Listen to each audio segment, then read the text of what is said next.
What's up, everybody? Tom Kane back live and direct here with Vile Maxim. So a couple things I want to talk about before I get into this. We have so much to talk about with Iran. I know I've been missing for a few days. Iran. I know I've been missing for a few days. I have been working overtime on remodeling my entire setup here, making sure that things are a lot more professional, trying to get things to where they will be, as top notch as possible. I realize that it becomes a little bit difficult to have people take you seriously if you're not looking professional. So anyways, now that we get that out of the way, I want to dig into the weeds here about this Iran thing. Iran. I keep saying Iran. I'm sorry. Iran.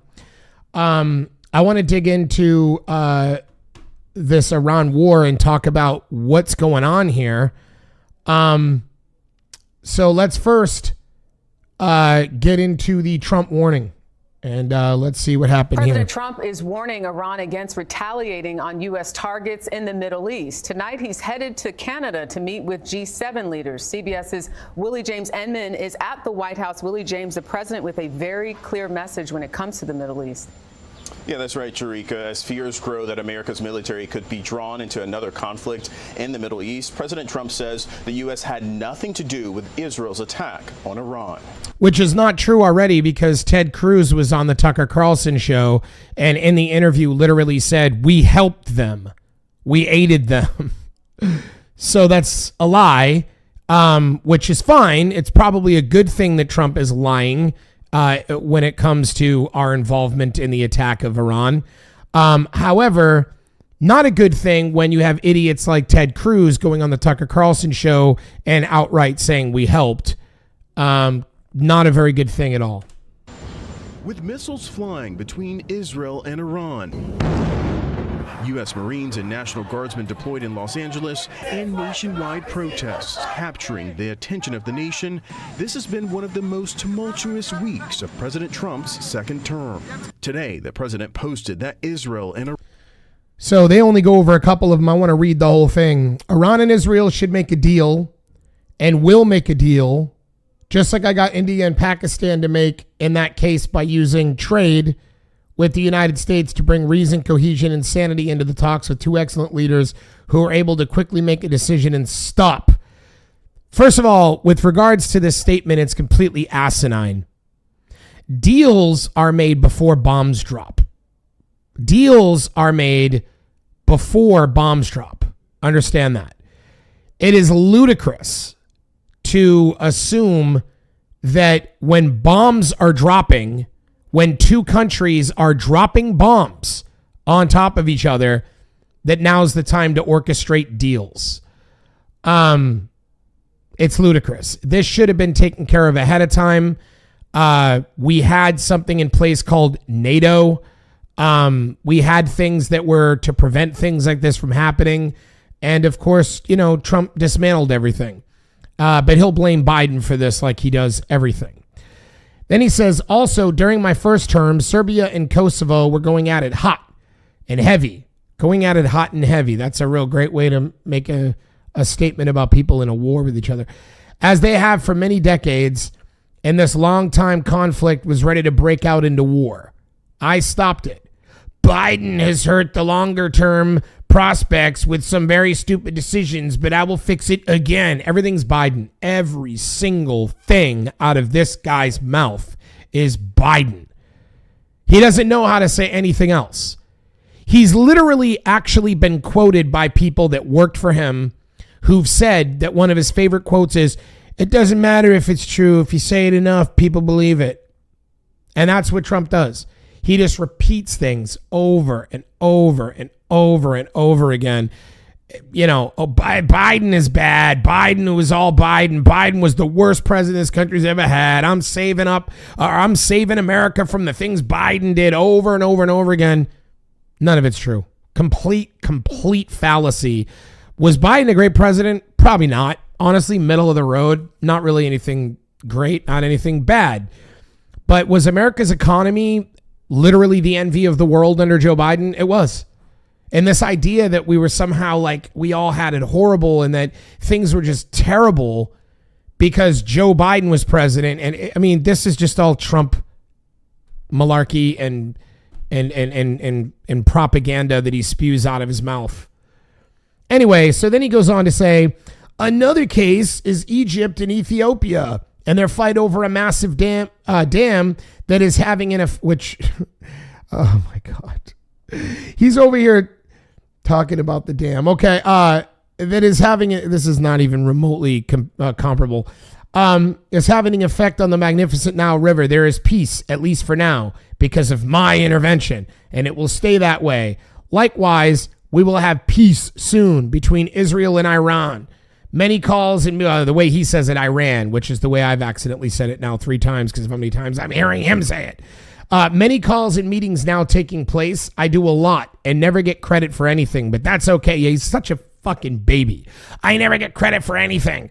I never get credit for anything that I do. You're terrible. You're literally the worst president in American history. You have done everything to destroy and unravel everything. And you want credit for great things. Like, I don't understand it. Anyways, make the Middle East great again. Him and this great again crap. What a bunch of nonsense. Anyway. Iran should make a deal.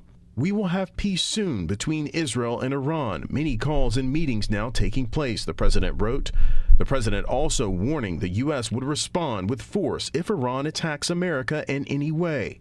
Talks aimed at reducing tensions between the U.S. and Iran were canceled today. Chairman of the Senate Intelligence Committee Tom Cotton believes the increased pressure on Iran will eventually lead to negotiations. And he would like Iran to come back to the table. I think now that Iran sees that Israel and America means business and surrender its enrichment capabilities voluntarily.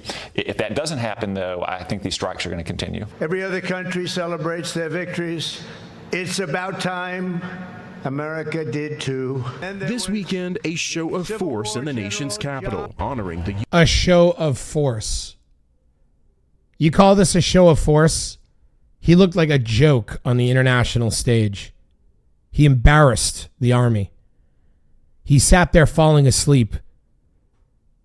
The Secretary of State yawned while the army it was a disgrace. U.S. Army's 250th anniversary, but the event shared a split screen with massive protests across the country. Demonstrators gathering in opposition to the president's policies and his push to expand executive power.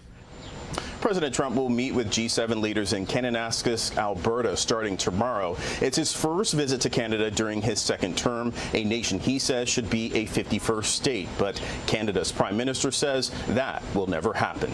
Yeah, I can't wait to see how well he's received in Canada after he tried to frickin' annex the country. I mean, just like, what is this guy's problem? Okay, so now, after making these threats, Iran goes on to respond.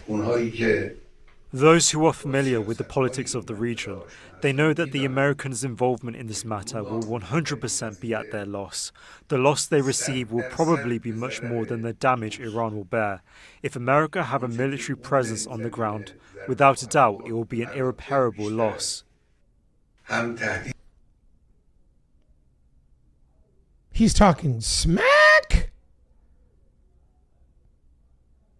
Wow. The Iranian leader is talking smack about the United States. Wow. He is over here talking like, if America tries to come, anywhere near us or whatever, unbelievable. We'll make sure that your losses are irreparable. Wow. They are threatening us, and they are also clearly asking us to surrender. With an unacceptable language, they ask the nation to surrender, and they ask us to come and surrender, which surprises us. First of all, they should threaten someone who is scared of their threat. The nation... Yeah, that's just a stupid thing to do. Like, for Trump to be like, oh, I'm going to try to, do a deal and broker a deal and try to make this thing go away. Yet, he says surrender now, like all this like forcefully, like, you think that's going to help you? You think that's going to avoid conflict? Real leaders de-escalate situations. That's what real leaders do. Morons escalate situations. That's what Trump is doing. He is escalating this situation to a place that it doesn't need to be, which is World War III, which he himself said he would never get us into if we only voted for him. Of Iran has shown that they does not feel intimidated by the threat of those doing the threatening. Moments ago, Iran's supreme leader addressed his nation, saying Iran will not surrender. He also directly responded to President Trump. Ayatollah Ali Khamenei made this threat: let the Americans know that the Iranian nation is not one to surrender, and any military intervention on their part will undoubtedly result in irreparable damage. His remarks coming just a day after President Trump called on Tehran to surrender unconditionally. CNN's Nick Payton-Walsh is in. Now, keep in mind, that's just posturing, because Iran doesn't even have the weaponry or the ability to really do much damage to the United States. This is all posturing. He's the leader of a country, so obviously he needs to say what he needs to say to, appear strong to his leader, or to his country, to his citizens, which is what fools do, which is the same thing Trump is doing, is trying to appear strong. But diplomacy is what is required in situations like this. Diplomacy is what we need to be able to get to a place where, peace happens. You don't get peace through talking tough. It just doesn't happen. I mean, look at a bar fight. You have a guy in a bar, and all of a sudden this other guy's like, what are you looking at? What creates peace? When the dude says, hey man, I wasn't trying to look at you. I'm sorry. I didn't mean to cause any problems. Everything's cool. And then the dude's like, yeah, okay, whatever. And then it dies. Does it stop if the guy says, what do you mean, what am I looking at? What the hell are you looking at? Well, what are you looking at? You heard what I said. And they both are going, no, we're trying to be peaceful. No, you're not. You're escalating it to a fight. Diplomacy brings peace. This is not diplomacy. In London. What more can you tell us about what the Iranian supreme leader is saying this morning to his nation, but clearly sending a message to the world and specifically the United States? Yeah, his second public comment since this phase of the conflict began on Friday. And I should say, yes, while the rhetoric is fiery, it's not the most combustible language we've heard coming out of Tehran. And indeed, the irreparable damage, he says, that will be done. He doesn't necessarily say it will be done to the United States bases, for example, in the region. He doesn't, as far as we know at this point, appear to even mention President Trump by name. And also, too, the version we're seeing is a statement that's been read by a female anchor on state news broadcasting. So an interesting set of nuances here, but the words themselves are, let the Americans know that the Iranian nation is not one to surrender, and any military intervention on their part will undoubtedly result in irreparable damage. Those who are wise and familiar with Iran, its people and its history will never speak to this nation in the language of threats. And that, of course, comes after Trump himself suggested that Khamenei was an easy target and suggested they would hold off killing him for now, and demanded unconditional surrender. Now, I think many long-term observers of Iran would say to you that it's highly unlikely at any stage you would hear the Ayatollah or anyone in his security circle accept the notion of unconditional surrender, and how, of course, will that even practically occur with Israeli jets in the sky. But this statement, I think, it's clearly putting Iran in a position where it's not about to suddenly kowtow to any specific American demand. It is clearly not looking publicly here or beseeching America for some kind of diplomatic off-ramp. But you've got to bear in mind too, Sarah, the position and condition Iran is currently in. A significant significant part of its military and indeed nuclear scientists having been killed, that hierarchy gone, disrupted, even the replacement chief of staff of the military killed in just the last 24, 48 hours. Khamenei himself clearly dealing with the most existential crisis indeed of his career, with the Natanz enrichment plant heavily damaged, according to UN inspectors speaking in the last 48 hours, by these Israeli strikes. And so they're now looking, I think, at their military arsenal. What indeed do they have left? Some experts we've been speaking to have suggested they have between 1,000 to 2,000 missiles that could hit Israel. They've possibly burned through 500, maybe 700 of those so far. So really doubts as to how much they have left that could be used as a deterrent against Israel, period. And I think that will be dictating a lot of their choices going forwards. They can't publicly give in, but there's not an awful lot potentially, as far as we know, they can do to deter the US and Israel in the days and weeks ahead. Iran's supreme leader ratcheting up its war of words with the U.S. this morning. The U.S. military now surging its troops in the region. And two sources, CNN says President Trump is increasingly warming to the idea of the U.S. using its military to strike Iran's nuclear facilities. Iran ramping up tough talk, as we mentioned just a short time ago. Here's the problem.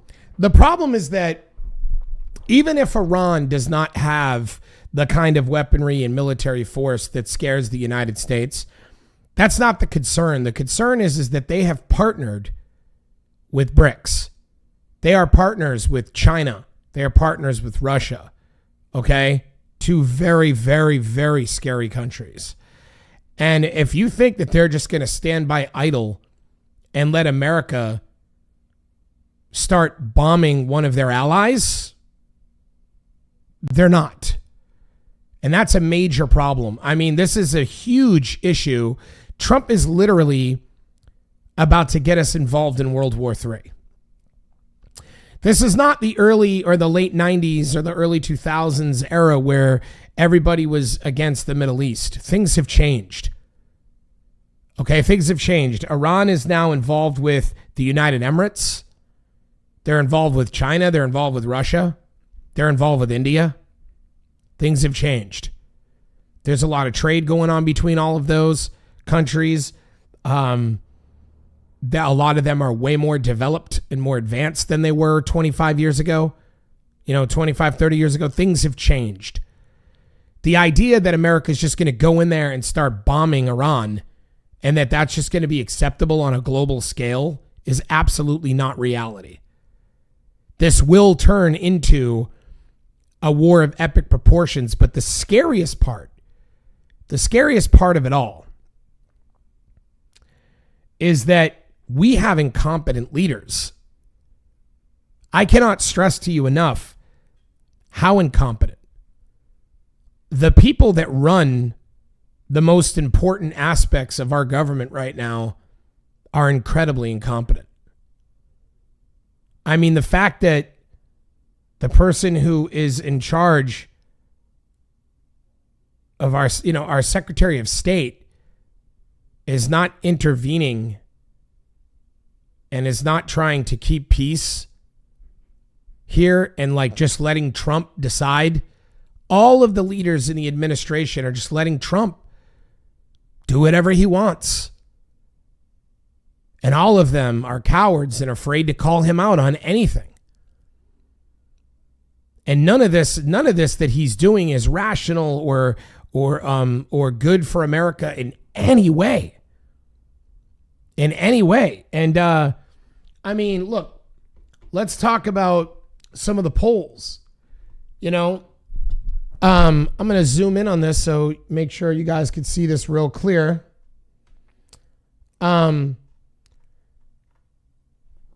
Economists in a YouGov poll, 1,512 U.S. adults found that 60% believe the U.S. military should stay out of the Israel-Iran conflict. 16% supported military action, while 24% remained unsure. 16%. 16%. Opposition across party lines. The opposition to military involvement is seen across different political affiliations, with 65% of Democrats, 61% of independents, and 53% of Republicans expressing opposition. Support for negotiations, a majority of Americans, including 58% of Democrats, 61% of Republicans, believe the U.S. should engage in negotiations with Iran over its nuclear program. However, it's also important to note concern about Iran's nuclear program. A Washington Post poll found that 7 out of 10 Americans see Iran nuclear program as a threat. Why? Why? I mean, do you guys realize that Netanyahu has been telling America that Iran was this close to building a nuclear weapon for the past 30 years and that it's never happened? So why now? Why all of a sudden now are we going to pretend that, like now's the time it's going to actually happen? Some support for strikes. Another poll mentioned that 73% of Americans believe a nuclear-armed Iran cannot be allowed. Well, true. Nobody agrees with that unless you're insane. One source indicates that some MAGA voters may support strikes on Iranian military facilities. This suggests some nuance in public opinion regarding specific actions against Iran. But the overall sentiment seems to be against broader military intervention. In conclusion, while concern about Iran exists, the polls indicate a strong preference among Americans for the United States to avoid getting directly involved in a military conflict between Israel and Iran, favoring diplomatic solutions instead. Diplomacy. Diplomacy is required now, folks. Diplomacy. I mean, we are. I mean, this is just insane. This is insane stuff. Joining me now is Faraz Georges. He's a professor of international relations at the London School of Economics. He's author of The Great Betrayal, The Struggle for Freedom and Democracy in the Middle East. Couldn't have a better guest at this point. Faraz, let's just start with the following. Donald Trump calling for Iran's unconditional surrender in a social post overnight. Iran's supreme leader saying the battle begins. There does not seem to be any diplomatic glimmer here. Your sense? Good morning, Becky. No, I don't see any kind of light at the end of this horrible war tunnel. In fact, President Trump's call on Iran to unconditionally surrender is basically a testament to the fact that he is no longer interested in diplomacy. He made it very clear that he said he's not interested in diplomacy because he thinks that Israel is gaining the upper hand. He thinks that he used the term we, the United States, controls the skies over Iran. And as we know about Donald Trump, he loves to be with the winner. He loves winners and strong men. And Netanyahu impresses him a great deal. My fear is the following, that Donald Trump is leaning and urging to take the United States into war against Iran. And Iran is now pressed between Iraq, the rock of surrender, humiliation, and probably the destruction of the regime if they surrender, and a harder place to fight to the end. I have no doubts in my mind that Iranian leaders will never, ever surrender. They will fight, even though the cost to Iran will most likely be catastrophic because of the power imbalance and asymmetry between Iran on the one hand and Israel and the United States and its Western supporters on the other hand. Faraz, we've talked a lot about rhetoric that is indicating regime change would not be a bad thing in Israel's eyes. Now, I want to put this to you. Reza Pahlavi, the son of the former Shah of Iran, has spoken about using him, he is outside of the country, of course, to transition to credible democracy. He says, and I quote, "Do not fear the day after the fall of the Islamic Republic. Iran will not descend into civil war or instability." He says, "We have a plan for Iran's future and it's flourishing. We are prepared for the first 100 days after the fall, for the transitional period, and for the establishment of a national and democratic government by the Iranian people and for the Iranian people." To underscore, he is outside of Iran. There are many inside who've paid the price of dissent and are being very vocal in their criticism of Pahlavi, a man who they say is aligned with Israel, who does have supporters. He does have supporters outside and within Iran, but he has many, many detractors.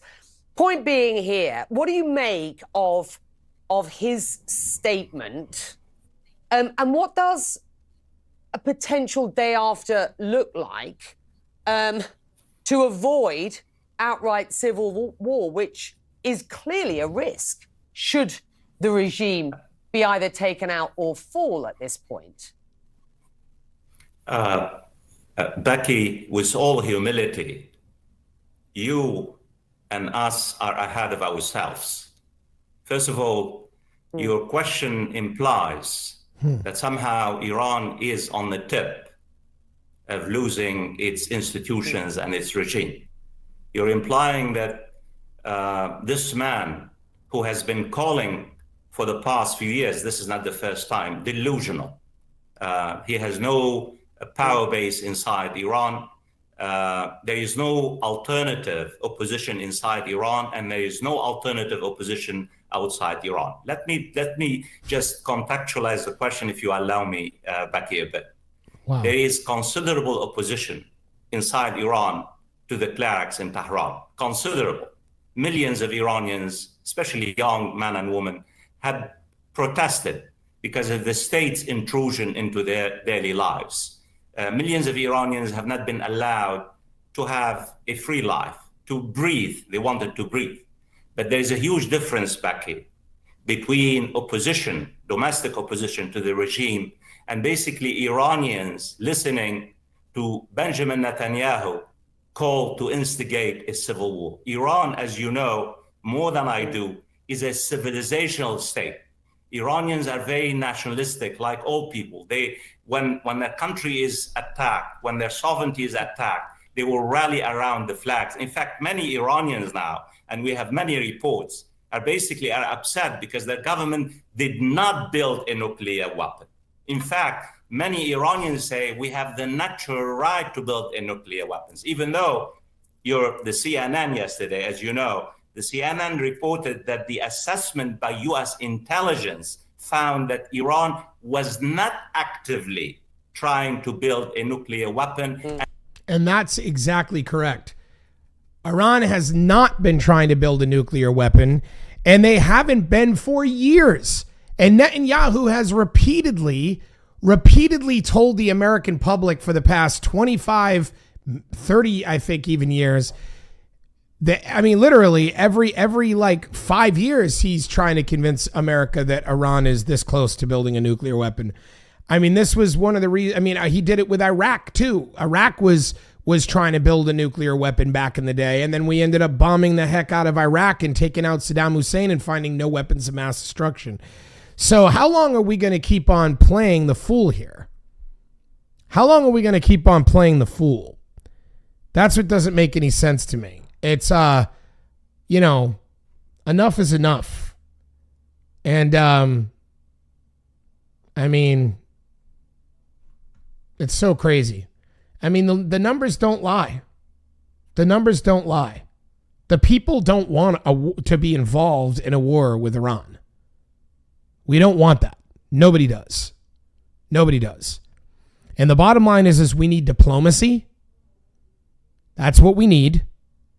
And we don't need a president that's going to be like, unconditionally surrender with exclamation points on the internet. I mean, this is like, what a joke our world has become. We have nations leaders bickering with each other on social media. I mean, it's like, what a joke. I mean, what a joke. And escalating, both of them knuckleheads. Both of them, Trump and the leader of Iran, knuckleheads that want to abuse their power and talk tough and escalate this situation. And it's just going to result in a lot of deaths. You know, one of my favorite comments that I've ever heard, and I can, end it on this note. One of my favorite comments I've ever heard was somebody said that all war is old men talking and young men dying.